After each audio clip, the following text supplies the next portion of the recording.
Day 5, early, get up early, good habits. Are you ready, Olive? Let's go. Oh, it's a good thing, again, I've got a big garden. So we got up early, reading and praying with my wife, pulled out some old school songs, old school music that I remember my mom used to play when I was younger. Old school praise and worship. Me and Sarah, we carried on. We're in Psalms 25.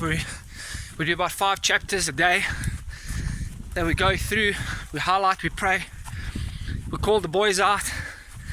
You know, Diggy asks a relevant question. He says, was David scared when he had to take on Goliath?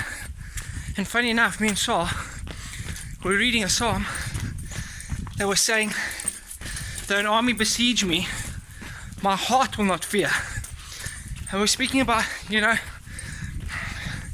when he saw things on the outside, when he rocked up to give the bread and what he had to deliver from his dad to his brothers, and he checked the armies in fear. So your eyes, what your eyes see, there's the fear. What he's hearing, all the soldiers are trembling. He's like, what's happening? No, there's this Goliath, and he made everyone scared. But you check, the secret was he didn't allow it to go in his heart. And that's where we mess it up. Our head talks to our heart. Our heart's looking up going, what are you thinking? What's going on up there?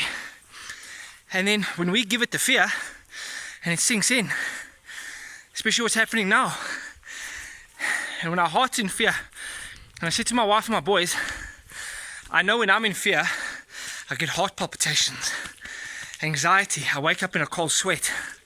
I mess it up, plenty. Don't think I'm just, oh, man of faith. Listen, when I'm in faith, I'm in faith. But when I'm in fear, ask my wife, hey wife, when I'm in fear, what happens? You don't want to be around him. From the horse's mouth. Ad break, the boys are picking, no, this is not Zoll and herb. These are tomatoes. Check the tomatoes out, A tomato plantation, we've got some ready ones. So, back to about fear. It's what is your heart going to answer? And you see, David's heart, David would spend time with his father. He would go into the secret place. He would go into the tabernacle. He would spend a lot of time with God. That's why when he rocked up with his brothers and his dad and the armies of Israel, he's like, who's this uncircumcised Philistine? What is this? In the light of my God, jeepers, I killed a bear, I killed a lion.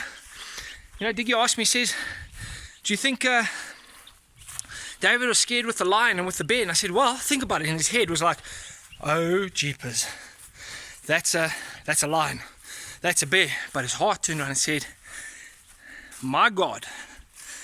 And that's why David went and did what he did. So in a situation like this, yes, your head's going to tell you what your head's going to tell you. Man, Corona, even when you get a bit of flu symptoms, I mean, some of you are breathing now, and you feel something, or you cough, and you're like, oh crap, this is week 1, week 2, week 3, are the symptoms showing? Guys, you got to look at it in light of who your Father is and who God is. We're not going to tell God how big Corona and lockdown is. We're going to tell Corona and lockdown how big our God is. As for me and my house, we shall serve the Lord.